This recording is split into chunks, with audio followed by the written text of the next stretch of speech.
மதுரையிலேருந்து வந்து சுப்பிரமணியபுரம்னு ஒன்று பண்ணும்போது நம்மால் அப்படின்னு எனக்கு தோணுச்சு. நாடோடிகள் பண்ணும்போது எனக்கு தோணுச்சு. இந்த மாதிரி அவர் படங்கள் பண்ணிகிட்டு இருக்கும்போதே தோணுச்சு. ஆனால் சமீபத்தில் அவருடைய ரூட்டை வேறையாக மாற்றி ஒரு அயோத்தி, அதுக்கப்புறம் இந்த நந்தன். எனக்கு சசிகுமார் நான் சாருன்னு கூப்பிடுவேன், ஆனால் அண்ணனாக நான் நினச்சிக்கிறேன். சசிகுமார் சாருக்கு இப்படி ஒரு படம் கிடைச்சதில் எனக்கு ரொம்ப ரொம்ப மகிழ்ச்சி.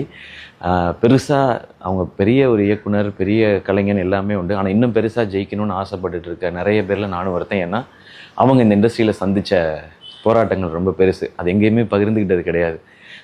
நானாவது என்னுடைய ப்ரெஷர் தாங்காமல் சில வருஷத்துக்கு முன்னாடி மேடையில் அழுதெல்லாம் இருக்கேன். ஆனால் எதையுமே காட்டிக்காமல் உள்ளே அடக்கி அடக்கி வச்சுக்கிட்டே இருக்காங்க.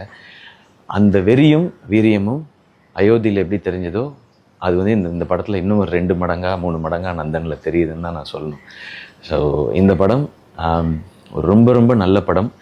இது எவ்வளோ பெரிய வெற்றி படம் ஆகுதுன்றது உங்கள் கையில் இருக்குது. இது வெற்றி படம் ஆகும் பொழுது இரா சரவணனுக்கு சசிகுமார் சாருக்கு பேர் கிடைக்கிறத தாண்டி இந்த மாதிரி படங்களும் இந்த மாதிரி படைப்பாளிகளும் வந்துக்கிட்டே இருப்பாங்க.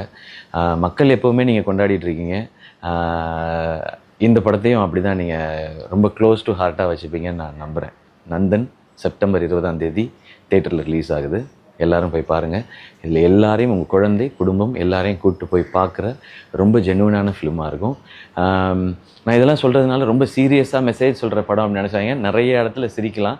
சிரிக்கிறதுக்கு தனியாக காமெடி கேரக்டர்லாம் இல்லை. இயல்பாக நம்ம ஊரில் நம்ம வட்டார வழக்கு பேசிக்கிட்டே கேஷுவலாக படத்தில் ஒரு பாட்டி வருவாங்க. அவங்கெல்லாம் கேஷுவலாக ஒரு பஞ்சை அடிச்சுட்டு போகிறாங்க. ஸோ எமோஷன்ஸ் காமெடி எல்லாமே இருக்கிற ஒரு படம். ஆனால் ரொம்ப ரியலாக ஜென்யூனாக சொல்லிடுறாங்க. இந்த படத்தை தேட்டரில் பாருங்கள். நன்றி.